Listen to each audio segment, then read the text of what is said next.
Dear Kuya Poy, ako po si Gwen, 27 years old mula dito sa Pasay.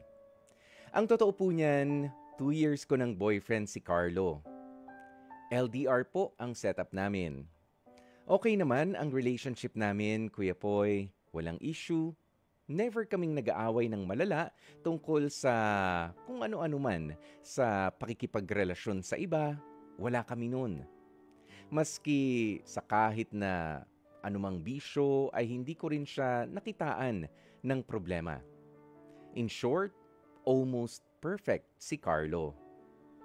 Hindi rin siya malisyoso o seloso sa mga lalaking friends ko o sa mga workmates ko na nakakasama ko rin. Mabilis din niya akong payagan sa mga paggala ko kahit pa nga LDR kami. Pero bilang isang overthinker, hindi ko po maiwasang mag-doubt o mapaisip minsan sa relasyon namin. Para kasi sa akin, Kuya Poy, ay parang hindi naman normal na o sa isang relasyon na hindi nag-aaway at para bang too good to be true. Para kasing may boyfriend ako na parang wala. Walang nagsiselos, wala rin naglalambing, walang nagbabawal sa akin, o minsan hindi rin masipag sumuyo si Carlo dahil hindi naman kami nag-aaway. At dito ko po sinubukang mag-message sa isang babae sa TikTok na nag-o-offer ng tinatawag na loyalty test. Magbabayad ka po sa kanya para subukin ang loyalty ng partner mo. Ime-message niya ang partner mo at para bang lalandiin si Carlo. Kapag ka kumagat, edi nag-fail siya doon sa test na yon. Aaminin ko, Kuya Poy, iba yung kaba ko nang subukan ko nga ang ganitong klase ng test sa partner kong si Carlo. Baka kasi may malaman ako na hindi ko rin magustuhan. After a day of talking with a random but pretty girl, tinanong ko na nga itong si girl kung kumusta ang nangyari sa pag-uusap nila ni Carlo. Sinubukan niya rin daw yayain si Carlo for one night stand at inalok pa na pwede siyang magpadala ng mga malalaswang photo para lang doon sa loyalty test na yon. To my surprise, Kuya Poy, hindi kumagat si Carlo sa patibong na loyalty test ko. At sinabing may girlfriend na siya. Pero ang masakit dito, Kuya Poy, nang malaman ni Carlo na pinasubukan ko siya, nagalit siya. Sobra-sobra. Nakipag-break siya sa akin nang dahil dito at sinabing hindi niya raw matanggap na wala pala akong tiwala sa kanya. Sobrang galit siya sa ginawa ko, Kuya Poy, at ito yata ang unang pagkakataon na nakita kong magalit sa akin ang boyfriend ko. Mahigit 1 linggo na po kaming hindi nag-uusap. Naka-block din ako sa lahat ng mga social media accounts niya. Ako ngayon ang sumusuyo sa kanya.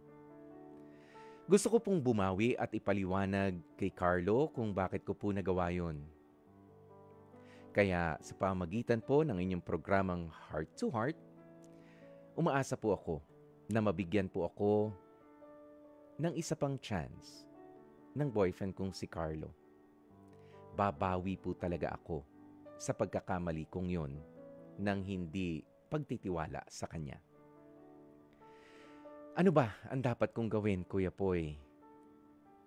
Hindi talaga makarating sa kanya ang mga mensahe ko. Pakitulungan naman po ako. Maraming salamat po sa pagkakataong ito sa inyong programa. Hanggang dito na muna ang aking kwento.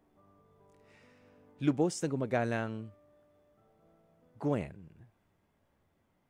Dear Kuya Poy, Mga kapatid, napakinggan nga po natin ang kwento ni Gwen na kinulang sa pagtitiwala sa kanyang partner.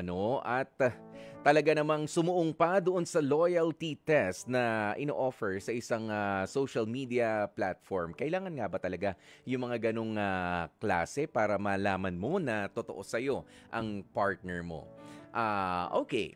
Bagamang marami nga po ang mga relationships yung mukhang nagiging matibay dahil nalalampasan nila, no, yung iba't ibang mga klase ng mga challenges sa kanilang pagsasama.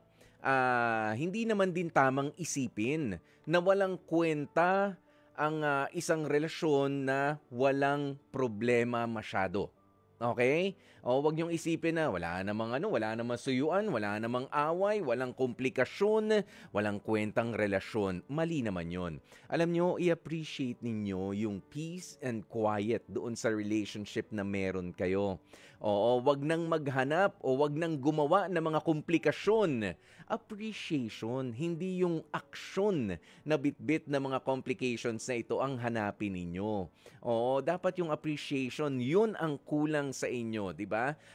Lalo na sa'yo, Gwen, hindi mo na-appreciate na ganyang klase ng partner itong si Carlo. So for now, more than 1 week ka na naghihintay. Hayaan mo lang muna siya. Huwag ka muna magpumilit. Masakit din kasi yung ginawa mo. You have to endure the pain ng ginawa mo sa boyfriend mo, no, nang hindi pagbibigay sa kanya ng tiwala. And i-acknowledge mo rin yung fact na baka ikaw yung klase ng tao na red flag doon sa karelasyon mo. May trust issues ka. Ikaw ang may problema. 'Di ba? I-accept mo yan na ikaw ang problema.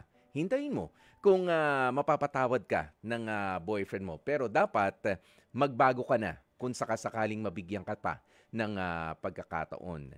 Okay? Kaya wag na kayo maghanap ng aksyon. Meron talaga mga partner na ganyan ano? Naghahanap ng tampuhan, gagawa ng problema para malaman paano nga ba ako suyuin. Yung gusto lang malambing, pero gagawa pa ng away. Kung naghahanap ka ng lambing, pwede namang ikaw ang mag-initiate ng paglalambing, kapatid.